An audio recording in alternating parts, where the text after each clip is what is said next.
자, 우리 지난주에 마태복음 2장 출애굽 예수, 나사렛 예수, 네스르 예수에 대한 말씀을 들으면서 우리 마태복음 2장까지 설교들을 마무리했습니다. 마태복음 이제 1장과 2장은 예수님의 족보가 나왔습니다. 그리고 예수님의 탄생 이야기, 그리고 예수님의 어린 시절의 이야기들. 그래서 계속 예수님은 누구신가?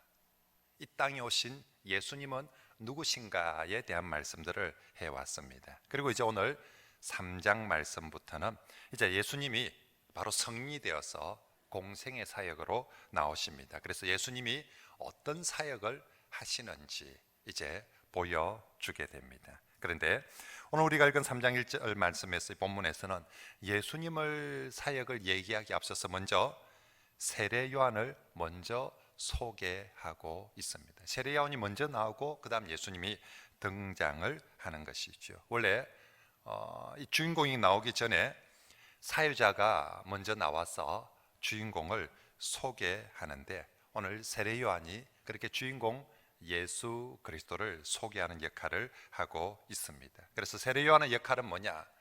주님의 길을, 주인공 대신 주님의 길을 준비하는 사람, 주인공이 올라오기 전에 미리 모든 준비들을, 무대 준비라든지 이런 준비들을 딱 해주는 준비하는 사람, 그리고 주인공이 올라올 때 주님을 소개하는 사람이 바로 세례 요한입니다. 우리 이번 주 우리 3절 우리 요절처럼 생각하고 같이 한번 읽어봅시다. 시작. 그는 선지자 이사야를 통하여 말씀하신 자라. 일러스되 광야에 외치는 자의 소리가 있어 이르되 너희는 주의 길을 준비하라. 그가 오실 길을 곱게 하라 하였느니라. 아멘. 이 말씀을 보면서 또 우린 1장 2장 예수님이 누구신가 딱 기대하고 소개하고 나서 곧장 바로 예수님이 딱 바로 나와도 될 텐데 왜 굳이 또 이 세례 요한이란 사람을 먼저 등장을 시키고 세례 요한을 통하여서 예수 그리스도가 소개되어지고 등장되는가? 바로 나오면 안 됩니까? 왜 꼭 세례 요한이 먼저 나와야 됩니까? 라고 질문할 수 있는데 그 질문에 대한 답은 무엇입니까? 이것 또한 구약 성경에 이렇게 예언되어져 있기 때문입니다. 구약 성경에 이렇게 예수께서 소개되고 오실 것이라고 예언되어져 있기 때문에 세례 요한의 앞선 등장 또한 철저하게 말씀대로 그 모든 순서가 이루어져 간다는 것입니다. 구약의 맨 마지막 성경이 말라기 성경입니다. 말라기 맨 마지막 4장 마지막 구절들 말씀에 4장 5절에 보면 보라 여호와의 크고 두려운 날이 이르기 전에, 다시 말하면 주님의 날이 이르기 전에, 주님께서 오시는 그 날이 이르기 전에 반드시 내가 선지자 엘리야를 먼저 너희에게 보낼 것이다 라고 약속을 해 놓았습니다. 그런데 저 엘리야와 같은 선지자, 그게 누구냐? 바로 세례 요한이다 라는 것을 누가 얘기했냐면 제가 얘기한 것이 아니고 그 엘리야 같은 선지자가 바로 저 세례 요한이다라고 제가 얘기한 게 아니고 예수님께서, 저 세례 요한이 바로 엘리야다라고 예수님이 직접 말씀을 해 주셨습니다. 그래서 마태복음 11장 10절 말씀에 보면 기록된 바 보라 내가 내 사자를 내 앞에 보내노니 그가 내 길을 네 앞에 준비하리라 하신 이 구약의 성경이 있지 않느냐? 이거 말라기 성경을 얘기하는 거거든요.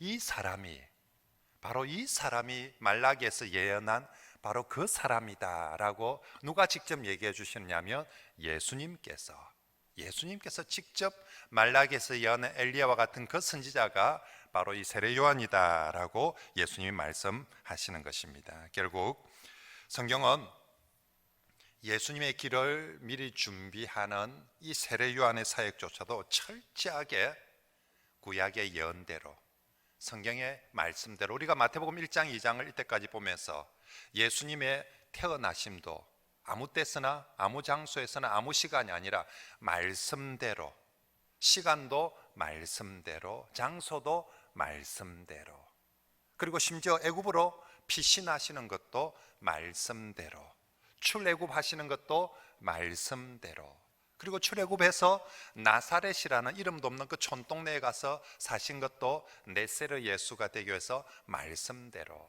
그리고 그의 사역이 갈릴리에서 시작돼서 하시는 것도 말씀대로, 심지어는 오늘 이제 세례 요한의 등장도 말씀대로, 모든 것들이 말씀대로. 예수 그리스도는 예언을 성취하기 위해서, 예수 그리스도가 이 땅에 오신 것은 하나님 언약에 신실하신 하나님을, 그 언약을 다 성취하고 이루기 위해서 오셨다는 것을 계속 강조하고, 이 말씀들을 통해서 우리에게도 얘기하는 거죠.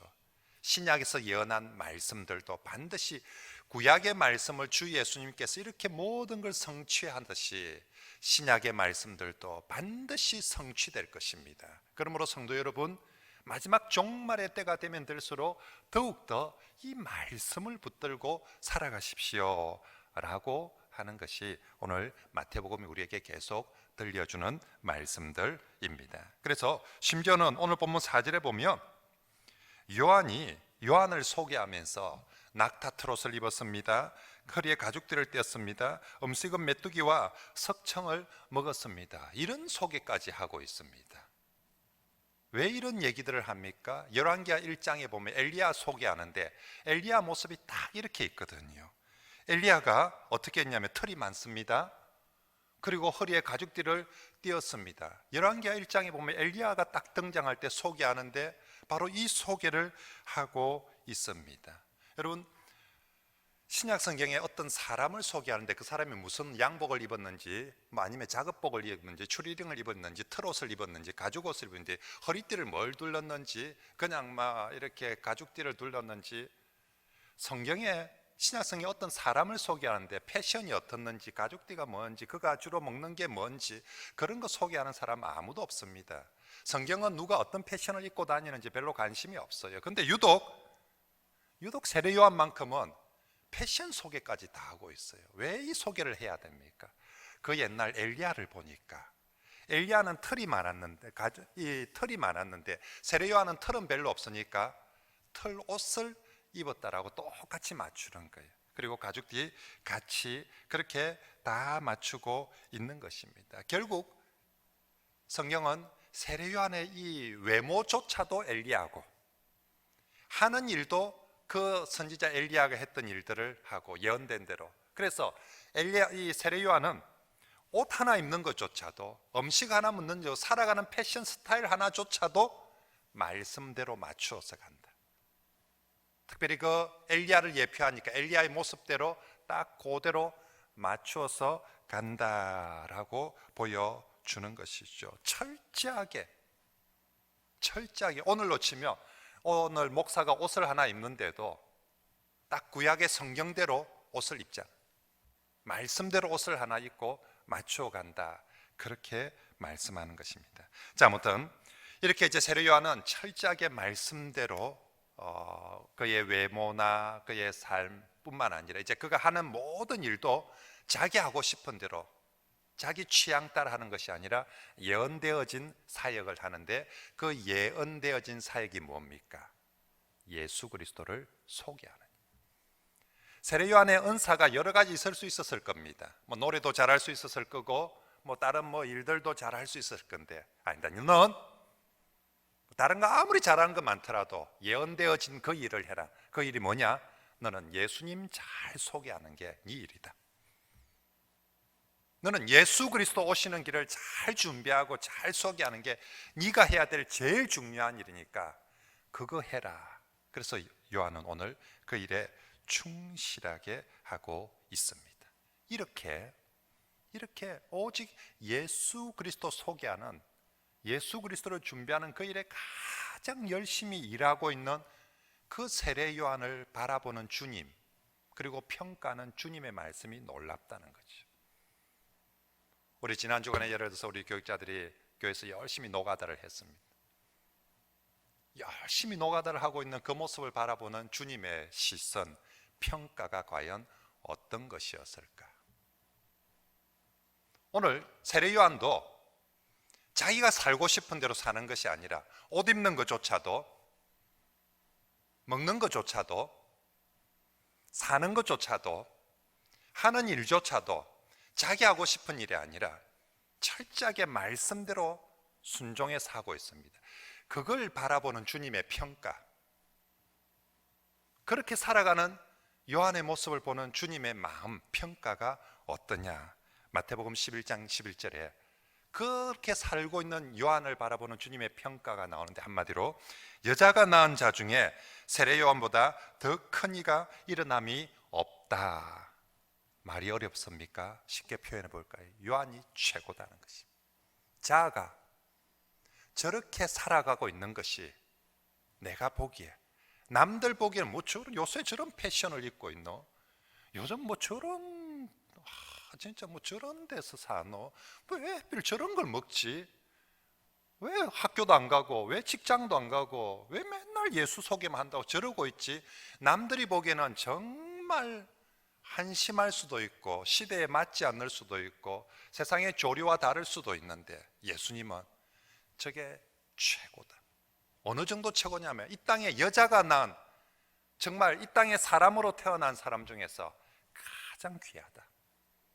가장 귀하다. 정말 천국에서는 저런 사람이 가장 존귀한 사람이다라고 말씀해주고 있는 것이지요. 와, 놀랍습니다. 정말 요한이 진짜 인간적으로 보면 요한이 도대체 뭘 했는지, 돈을 많이 벌었다는 기록도 없고, 요한이 엄청난 권력을 가지고 있다는, 요한이 국회의원 선거 나가서 한번 당선됐다는 그런 것도 없습니다. 진짜 패션도 삶의 스타일도 하는 일도 정말 그 시대 사람들 어느 누구도 흠모할 만한 그런 것 아닌데, 주님은 오직 하나, 세례 요한이 뭐 했습니까? 주님 길을 잘 세상 이 땅에 있던 사람 어떤 사람보다 주님의 길을 가장 잘 준비한 사람. 그래서 주님은 네가 최고다. 철저하게 말씀대로 옷 입고 말씀대로 살고 말씀대로 사역하는 네가 최고다라고 우리 주님께서 말씀해 주시는 것입니다.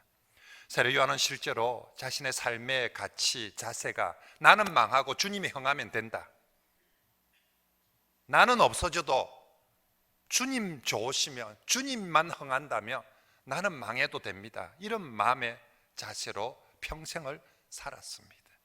그런 세례 요한을 성경은 주님의 길을 가장, 사실은 세례 요한 말고도 주의 길을 예배하는 사람들이 있었습니다. 분명히 우리가 알고 있는 성경에도 소개되어집니다.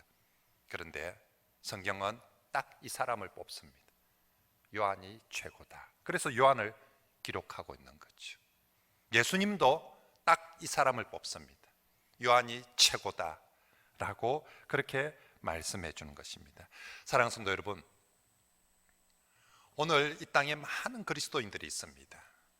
다들 예수님을 잘 믿는다라고, 또 잘 믿고 싶어 합니다. 그런데 누가 정말 우리 주님 앞에 정말 인정받는 바로 그 사람이 될 수 있습니까?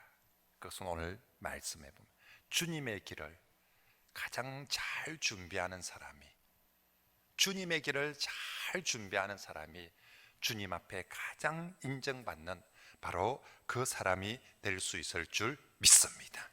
우리가 세상에서 아무리 많은 위대한 일을 한다고 해도 그것이 주님께 인정받는 것이 아니라, 오늘 주님은 주의 길을 준비하는 이 사람이, 그 일에 충실한 사람 보면서 야, 정말 네가 최고다 라고, 내가 내 노후 열심히 준비하는 모습을 보면서 야, 저는 노후 걱정 없습니다. 연금도 넣고 이것도 준비하고 저것도 준비하고 100세 시대에 거의 저는 그런 걸 했다고 참 대단하다, 잘했다 이러겠습니까?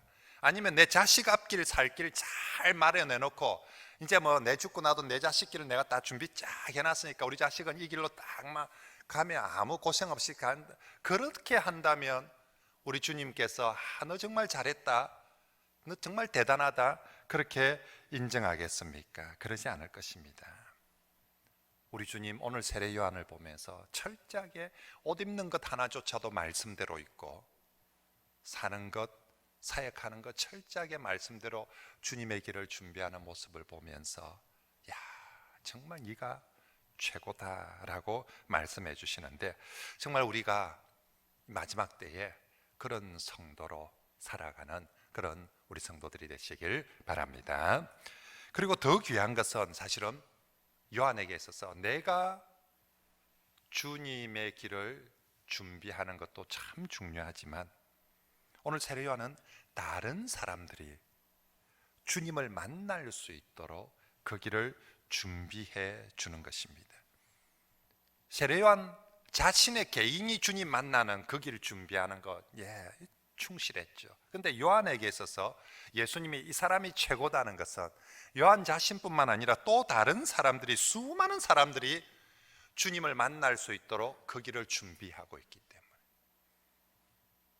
자신 아닌 또 다른 많은 사람들이 주님을 만날 수 있도록 회개하도록 하고, 몸을 씻겨서 준비하게 하고, 마음을 주님께로 향하도록 하고, 나는 아무것도 아닙니다, 저 쳐다보면 안 됩니다, 저는 오실 주님의 그 신발끈 하나 매는 것도, 또 신 하나 드는 것도 감당이 안 되는 분, 저 보지 마시고 예수님 보십시오, 예수님을 보세요 하면서 수많은 사람들을 주님 만나려면 먼저 손 씻어야 됩니다, 몸 씻어야 됩니다, 회개하고 세례 받아야 됩니다, 이렇게 준비하시고, 이렇게 해서 수많은 사람들을 주님을 만날 수 있도록 준비했기 때문에 우리 예수님께서는 요한이 최고다라고 그렇게 말씀하는 것입니다. 저는 이번에 우리가 이 코로나, 또 그리고 신천지 막 이런 것들을 보면서 참 우리가 한 가지 반성할 게 있어요. 그게 뭐냐면, 신천지는 이렇게 21세기에 전도가 안 된다 하는 시대에 어떻게 저렇게 많이 모았을까?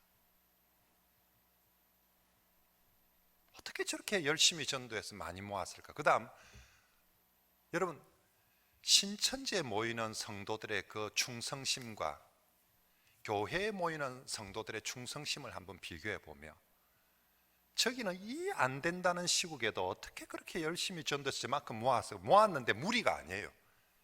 신천지는 무리가 아니라 정말 진짜 충성서약을 진짜 제대로 하는 충성당원들로 다 만들어, 정말 우리 어떤 교회의 공동체보다 강력한 조직력을 갖춘 그런 공동체로 만들어 놓았다는 거예요. 세상에 저 사람들 가짜 복음이거든요.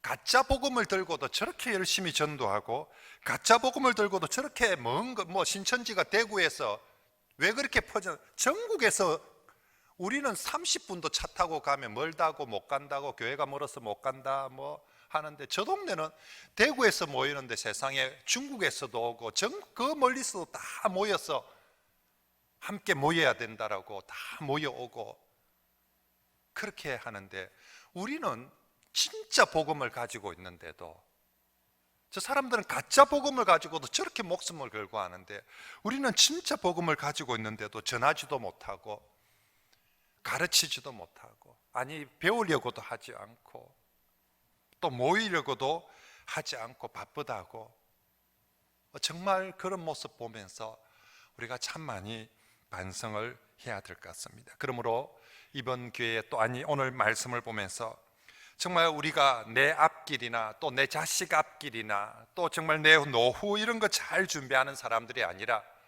정말로 주님 오심을 더 잘 준비하는 성도, 내 자식 노후를 잘 준비하기보다 정말 내 주변에 있는 사람들을 주님 앞으로 길을 더 잘 소개하고 준비하는 그런 우리 모든 성도들이 되시길 축복합니다. 그게 진짜 어떻게 하면 잘 살까에, 내가 어떻게 살아야 될까, 무엇을 하며 살아야 될까, 이 시대에 어떻게 하는 것이 잘 사는 것인가에 대해서 오늘 성경이 우리에게 보여주는 답이다라고 믿습니다.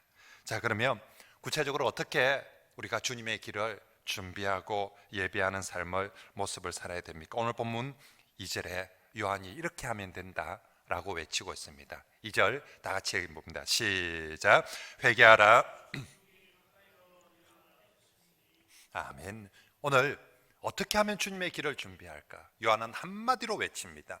회개하라, 천국이 가까이 왔느니라. 요한은 지금 마태복음에서 이 처음 등장하는 천국입니다. 앞으로 우리가 마태복음에서 천국이라는 단어를 거의 한 30 몇 번을 만나게 될 텐데, 이제 처음 천국이 나옵니다. 여기서 천국 한자로서 표현했죠. 하늘천, 우리 나라국, 이렇게 우리는 번역을 했습니다. 근데 한자 그대로 하면 하늘나라입니다. 이건 우리는 하나님 나라로 이해를 하는 것입니다.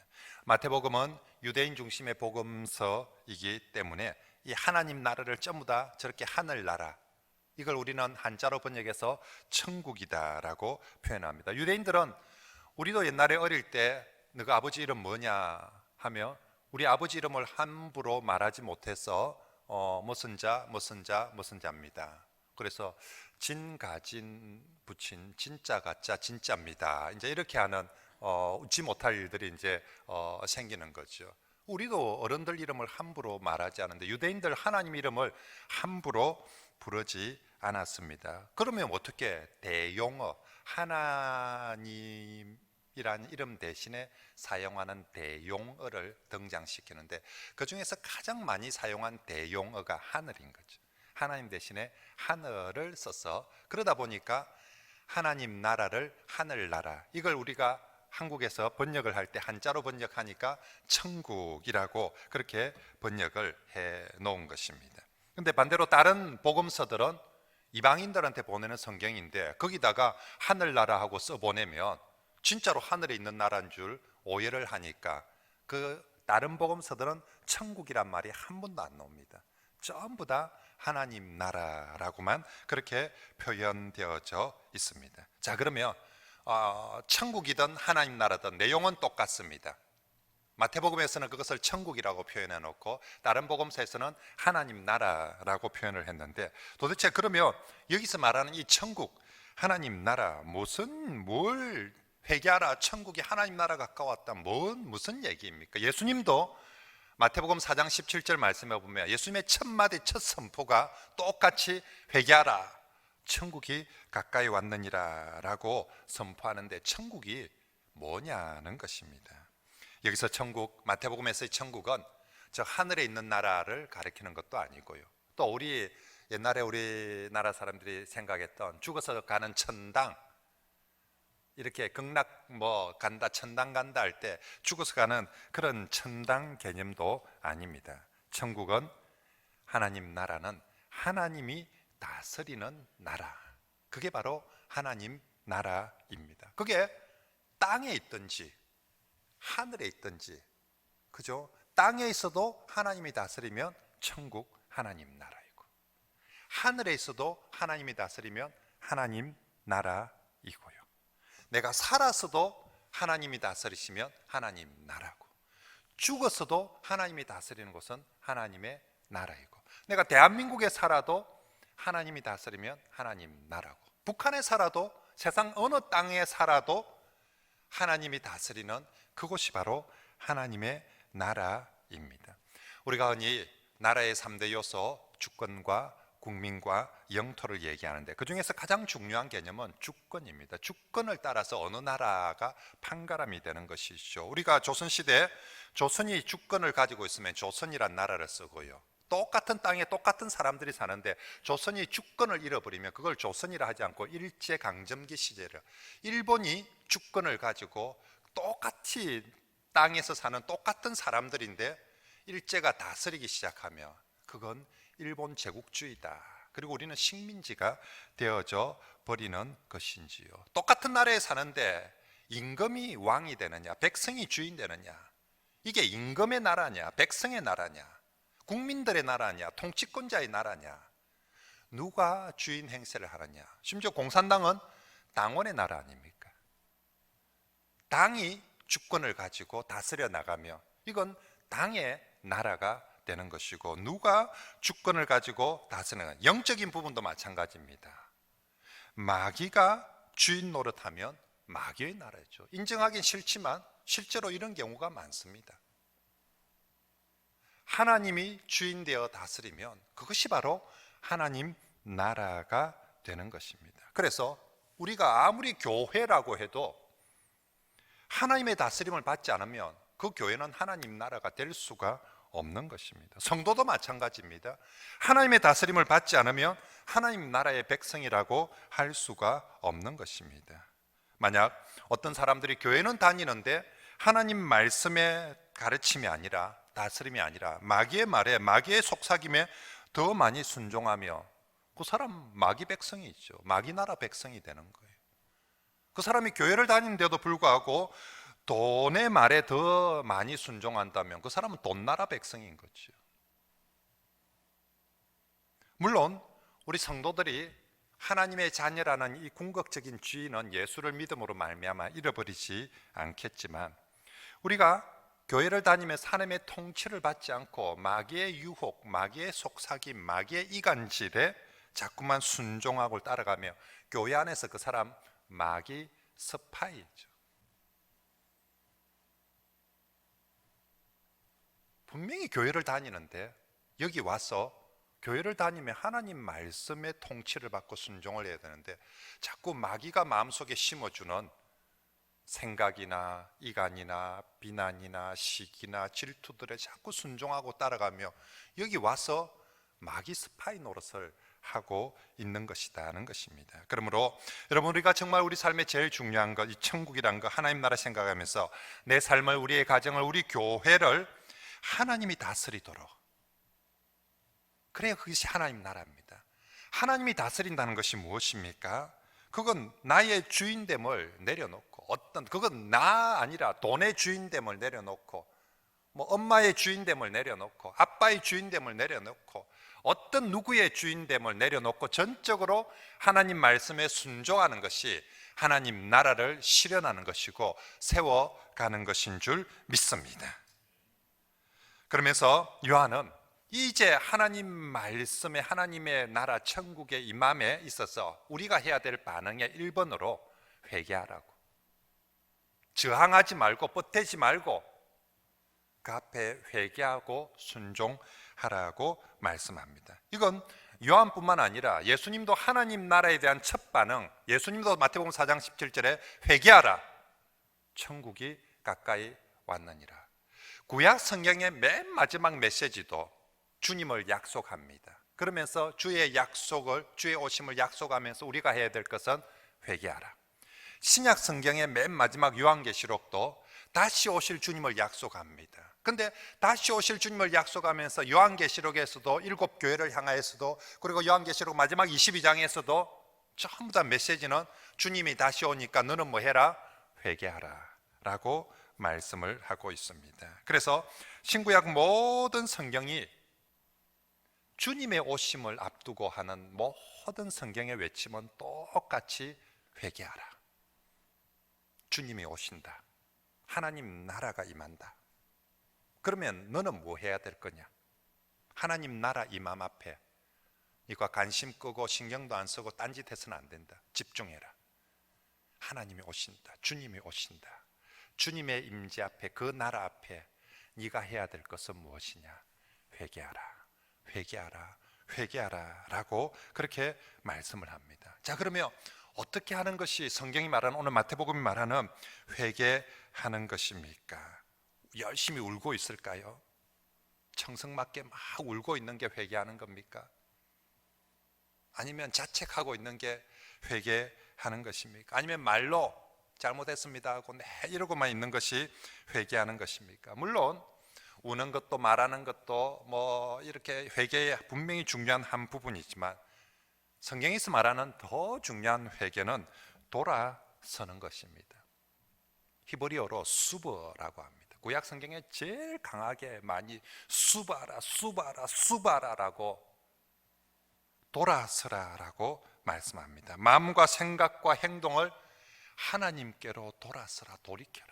돌아서는 것, 마음이 돌아서고 몸이 돌아서고 행동이 돌아서고 돌아서는 것이, 우는 것이 회개가 아니라, 수브가 아니라 수브는 돌아서라는 거지. 우상을 향하던 몸이, 마음이 하나님을 향하여서 돌아서라는 거예요. 하나님 나라가 오고 있으니까 저쪽에 쳐다보고 있지 말고, 저 세상을 쳐다보고 있지 말고, 네 자신을 쳐다보고 있지 말고 엉뚱한 것에 쳐다보지 말고 하나님 나라가 오고 있으니까 돌아서라는 거예요. 하나님 나라를 향해서 돌아서라라고 그렇게 지금 말씀을 합니다. 이사야 55장 7절 말씀에 돌아섬에 대한 주님의 하나님의 호소가 나옵니다. 같이 한번 읽어볼까요? 시작. 악인은 그의 길을, 불의한 자는 그의 생각을 버리고 여호와께 돌아오라. 그리하면 그가 긍휼히 여기시리라. 우리 하나님께로 말아 돌아오라. 그가 너그럽게 용서하시리라. 아멘. 하나님의 오심 앞에 구약 성경이든 신약 성경이든 전부 다 돌아오라. 돌아올 때 네 더러운 거 다 가지고 돌아오지 말고 네 생각과 네 행동과 네 더러운 것들은 다 버리고 하나도 아까워할 거 없다.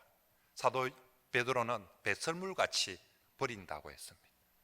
주께로 자기가 돌아오고 주님을 더 얻기 위해서 배설물 버릴 때 아까워하는 사람이 있습니까?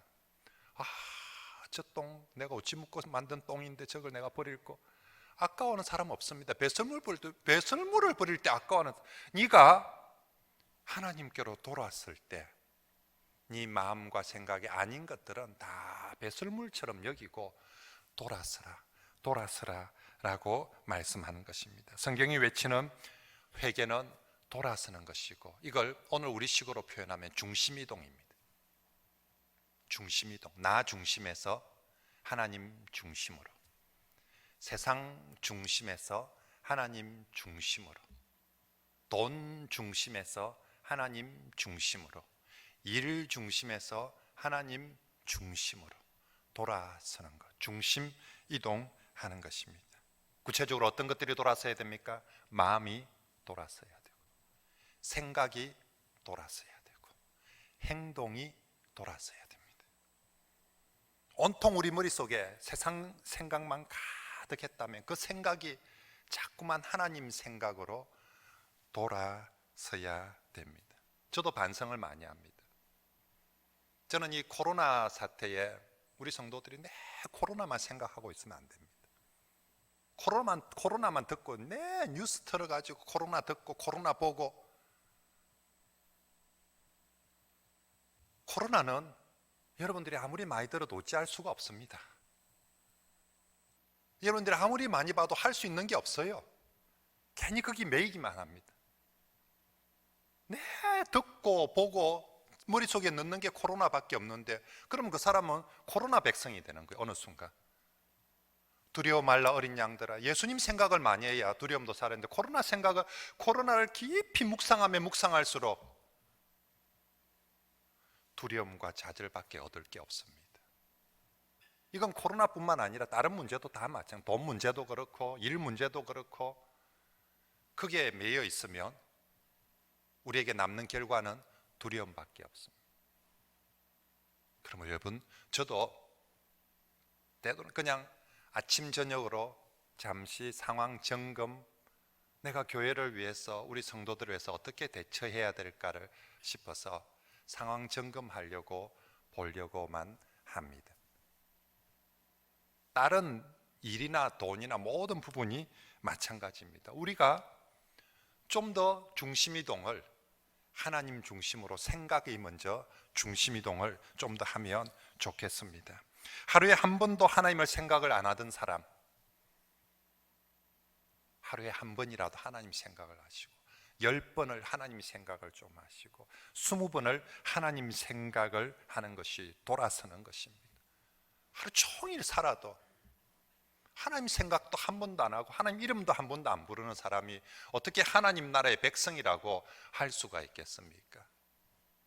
제가 왜 새벽부터 밴드에 설교를 올리고 그렇게 난리를 칩니까? 못 부르는 노래를 제가 노래 찬송 뺄까 하다가 그래도 부른 이유는 여러분 잠 깨라고, 새벽에 그거 들으면 그래도 잠이라도 깨고 정신 차리고 한 번 더 집중하라고. 근데 왜 그럽니까?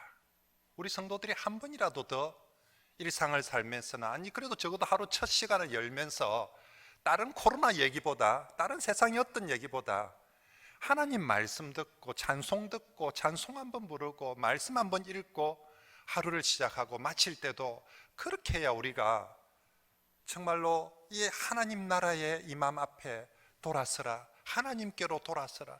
하나님이 임하신다. 주님이 임하신다. 제발 저쪽 쳐다보고 있지 말고, 엉뚱한 데 쳐다보고 거기에 텔레비 보고 있지 말고 돌아서라고, 하나님께로 하는 그 말씀 앞에 우리가 순종하는 것입니다. 행동도 돌아서야 하는 것입니다. 오늘 본 8절에 회개에 합당한 열매를 맺으라고 말하고 있습니다. 누구한테? 8절 말씀은 바리새인들과 사두개인들한테 하는 말들입니다.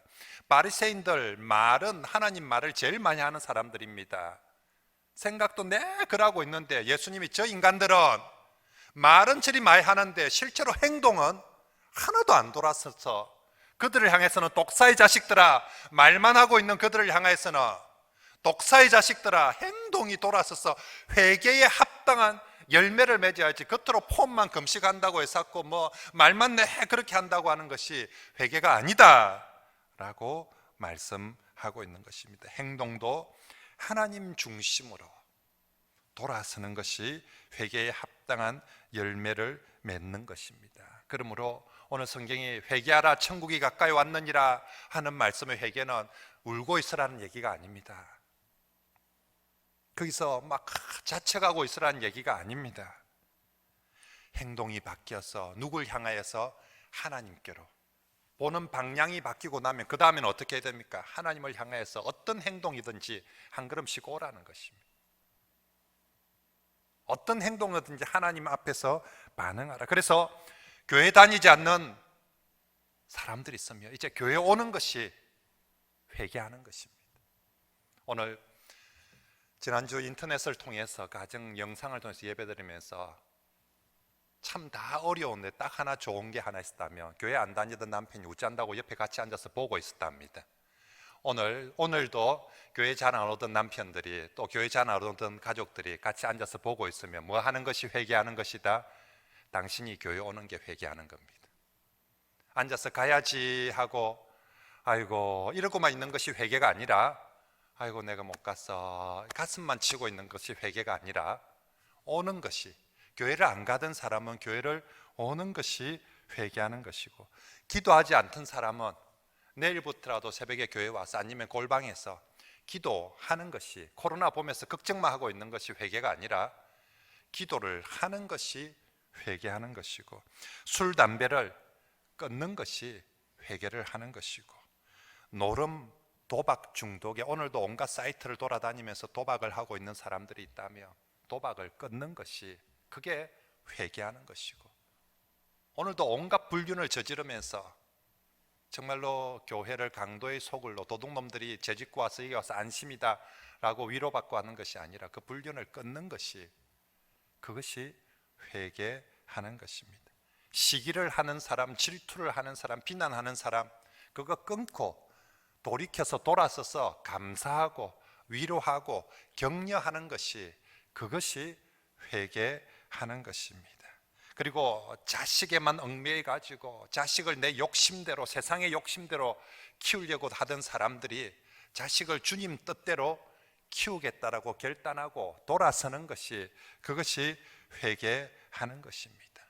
오늘 세례 요한은, 또 주님은 우리에게 이제 하나님 나라가 지금 이마에서 다스리고 있는 때에 여러분들이 해야 될 것을 회개하라, 회개하라, 회개하라, 수고하라 라는 이 말씀을 우리가 마음에 새기고, 진짜로 새기기만 하는 것이 아니라 회개는 돌아서는 그런 우리 모든 성도들이 되시길 바랍니다. 그러면 목사님 얼만큼 돌아서야 됩니까? 도대체 어떤 영역에서, 어떤 종목에서 얼만큼 돌아서야 됩니까? 기준은 하나님의 말씀입니다. 우리의 회개, 돌아섬의 기준은 철저하게 하나님의 말씀입니다.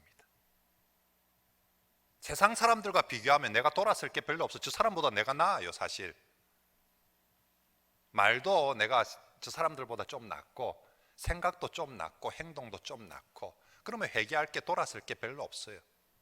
그런데 우리의 기준은 말씀에 비추어서, 하나님 말씀에 비추어 보면서 날마다 자신을 돌아보고 돌이키는 것이, 그것이 회개입니다.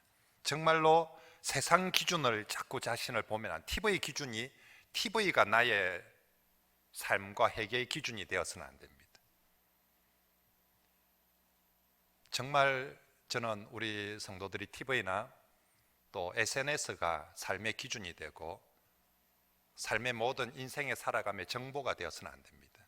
그럼 여러분 세상 사람들이 됩니다. TV나 SNS의 가르침, 말씀 보기보다 성경을 보십시오. 하나님 말씀을 보십시오. 우리의 생각의 기준, 삶의 기준이 저 TV나 SNS가 되어서는 안 됩니다. 우리는 하나님 말씀대로 생각하고 살아야 되는 사람들입니다. 제발 SNS나 제발 TV나 그 가르침에 몰입되지 마시기 바랍니다. 이건 어린 아이들에게만 하는 얘기가 아닙니다. 어른들 마찬가지입니다. 연일 그거 쳐다보고 그거 앞에서 종속되어져 가지고 그 SNS가 지령하는 바대로 듣고 믿고 생각하고 따라가서는 안 됩니다. 성경이 뭐라고 하는지 듣고 믿고 따라가야 됩니다. 그 성경이 뭐라고 하는 말씀인지 이해가 잘 안 되면 담임 목사에게 물어봐야 됩니다. 그 SNS에 올라오는 수많은 지령들을 믿고 따라가는 것이 아니라 여러분들의 영혼의 목자로 세우신 담임 목사에게 물어보고 이 말씀 앞에, 이 성경 앞에 어떻게 살아가야 될지 그렇게 따라가는 것이 말씀을 따르는 성도의 모습이고 목자를 따르는 양떼의 모습인 줄 믿습니다. 그래서 정말로 우리가 말씀의 거울 앞에 볼 때 나의 모습과 다른 것 전부 다 그게 회개의 대상이고 돌아섬의 대상인 것이죠. 어디까지? 말씀을 보면서 내 삶과 아닌 모든 종목, 아닌 모든 부분까지가 다 우리가 돌아서야 되는 대상들입니다. 오늘 여러분, 한국교회가 세상의 지탄이 되고 정말로 있는 그 문제가 우리 교리 문제가 있어서 그런 것 아닙니다. 우리의 기도가 부실하거나 우리의 예배가 문제가 돼서 세상 앞에 지탄되는 것 아닙니다. 우리가 세상 앞에서는 하나님 앞에서 우리가 지탄이 되고 있는 것은 회개에 합당한 열매를 맺지 못하기 때문에 그렇습니다. 정말 우리 성도들이 하나님 중심으로 돌아선 삶의 모습을 보여주지 못하니까, 쉽게 말하면 세상 사람들 올 때 저거나 우리나 똑같구만, 저것도 내 보는 게 우리하고 똑같이 저거 쳐다보고 있고, 적어도 내 생각하는 게 우리하고 우리처럼 그리 생각하고 말도 우리처럼 하고 우리나라 사람들은 전부 다 SNS에 종속되어 있어서 딱 두 가지 말이지 않습니까? 이쪽 편의 말 듣든지 이쪽 편 말 듣든지. 하나님 말씀을 이쪽이든 저쪽이든 빨간색이든 파란색이든 다 하나님 말씀을 좀 들어야 되는데 하나님 말씀 안 듣고 빨간색은 빨간색 저거 팀들만 말만 듣고 있고 파란색은 파란색 저거 팀들만 말만 듣고 있고 생각도 그리 하고 행동도 그렇게 하고 순종도 그렇게 하고 있으니까 니나 내나 다를 게 없는데 내가 굳이 이 바쁜 시간에 교회를 가야 될 게 뭐냐라고 그렇게 하고 있는 것이지요. 정말 그래서 우리가 참 분명히 교회가 있는데도 이 세상에 파란색 사람들한테도 빨간색 사람들한테도 녹색 사람들 어느 사람들한테도 우리 색깔을 보여주지 못하고 있는 거예요. 우리는 파란색도 아니고 빨간색도 아니고 우리 그리스도인의 색이 있고 그리스도인의 향기가 있고 그리스도인의 삶의 모습이 있는데 이 대한민국에는 저 정치꾼들의 색깔밖에 없고 심지어 성도들 중에서도 그 정치꾼들의 색깔의 편에 어느 편에 서 있느냐가 더 중요한 것처럼 여겨지고 교회 와서조차도 너는 어느 색깔인가가 우리에게는 예수 그리스도 그의 색을 분명히 보여주고 해야 됩니다. 여러분, 로마 시대에도 기독교가 한참 박해를 당하던 로마 시대에도 전염병은 창궐했습니다. 우리 인류가 살아오는 시대 속에 전염병이 없던 시대는 없습니다. 그런데 그 전염병 앞에 어떻게 대처하는가는 시대마다 사람마다 달랐습니다. 로마 시대에 전염병이 제국에 돌았을 때 이런 바이러스 전염병 같은 전염병들이 돌아왔을 때 제일 어려운 문제가 시체 처리 문제였습니다. 정말 많은 사람들이 전염병으로 죽어가는데 이 시체, 전염병으로 죽어간 사람을 시체를 누군가 맞히면 그건 그대로 또 전염되는 가장 강력하고도 큰 전염 원인이었기 때문에 어느 누구도 시체를 처리를 할 수 있는 사람이 없어요. 이건 뭐 황제라도 어떤 군인이나 군사 총칼을 아무리 강력한 총칼을 들었다 해도 이 시체 앞에 얼씬거릴 수가 없습니다. 근데 전염병으로 사람들은 하나씩 둘씩 죽어갔습니다. 온 거리가 시체들의 썩어가는 냄새들로. 전염병보다 더 무서운 것이 시체가 썩어가는 정말 지옥이 되어갔습니다. 그때 누군가가 그 시체를 치우는 사람들이 있었습니다. 그 사람들이 바로 그리스도인들이었습니다. 그리스도인들은 전염 안 되는가? 예, 하나님의 은혜로 안 되는 사람도 있었지만 되는 사람들도 있었습니다. 그럼에도 불구하고 그 시체를 치우는 사람은 그리스도인밖에 없었습니다. 그래서 시체를 치우던 그리스도인 중에서 죽어간 사람들도 있습니다. 살아난 사람들도 더 많이 있지만, 그런데 사람들은 그 전염병의 위기 속에 파란색도 빨간색도 녹색도 어느 색깔도 시체를 치우는 사람 없었는데 예수색을 시커먼 예수 옷을 입고 등장하는 그 사람들만이 그 전염병 속에서 자기의 목숨의 위협을 알면서도 불구하고 주님 사랑, 이웃 사랑의 마음을 가지고 그 시체들을 치워갔습니다. 그래서 전염병이 한번 돌고 나면 교회의 숫자가 교회가 훨씬 더 많이 증가되었던 거죠. 전염병이 한번 돌고 나면 수많은 사람들이 고통과 죽음 같지만 전염병 한번 돌면 하나님 나라는 더욱더 확장되어 진짜 저 사람들이 믿음 가진 사람들이구나. 진짜 저 사람들이 참 세상의 빛이고 소금이구나 라고 그렇게 인정받았더랬습니다. 오늘 우리가 이 어려움 속에 남들처럼 반응해가지고는 세상이 가르치는 지령대로 반응해가지고는 우리가 그리스도인이 될 수가 없습니다. 우리는 성경이 뭐라고 하는지. 제가 집에서 아이들하고 같이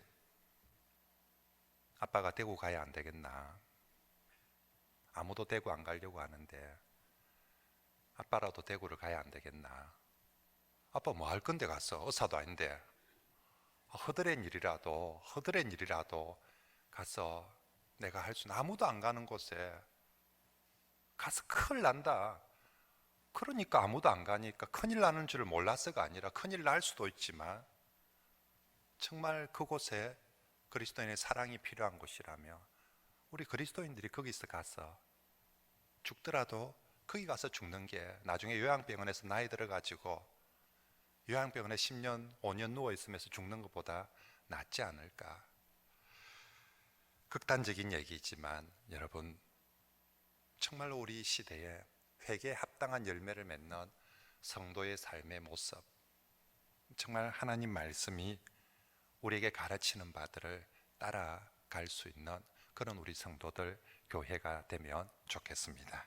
이제 말씀을 정리하겠습니다. 오늘 세례 요한이 등장해서 주 예수님이 오신다, 하나님 나라가 임한다, 우리에게 뭐 하라 합니까? 회개하라, 천국이 가까이 왔느니라. 이 말씀 앞에 정신을 차립시다. 돌아서라. 제발 마음과 관심과 삶의 집중을 엉뚱한 데 주지 말고 천국이, 하나님 나라 가까이 왔는데 돌아서라. 몸도 돌아서고 마음도 돌아서고 생각도 돌아서고 삶의 모습도 돌아서라. 먼저는 이 자신이 돌아서고, 그리고 다른 사람들도 저기 쳐다보고 있으면 다 죽어갑니다. 답도 없이 죽어갑니다. 답은 예수 그리스도다. 치유할 수 있는 답도 예수 그리스도고, 극복할 수 있는 답도 예수 그리스도고, 정말로 이길 수 있는 것도 주를 믿는 믿음, 오직 믿음으로 그래서 나만 돌아서는 것이 아니라 우리 같이 살 수 있는 길은 우리 같이 돌아서는 것입니다라고 주위 사람에게, 이 어려운 사람들에게, 희망이 없어 보이는 사람들에게 같이 가서 그 옆자리에 서서 아이고 그렇지 죽겠네 어렵네라고, 우리 성도가 거기 있어서 한마디 더 또 입대서 탄식하거나 한마디 더 입대서 또 거기서 정부 비난하거나 그렇지 않아도 됩니다. 그 모두가 죽겠다는 사람들 속에 들어가서 살 수 있는 길 예수 그리스도를 전해 줍시다. 치료받을 수 있는 길 예수 그리스도, 소망이 있는 길 예수 그리스도를, 우리 다 숨어 있지 말고 우리도 그곳에서 그렇게 예수 그리스도를 밝히, 너희는 세상에 빛이고 소금이, 어두운 데 가서 빛이 되어주고 썩어져가는 곳에서 소금이 되어주는 그런 우리 성도들이 다 되시길 축복합니다. 정말로 이 어려움 속에 우리 주님이 함께 해 주실 줄 믿습니다.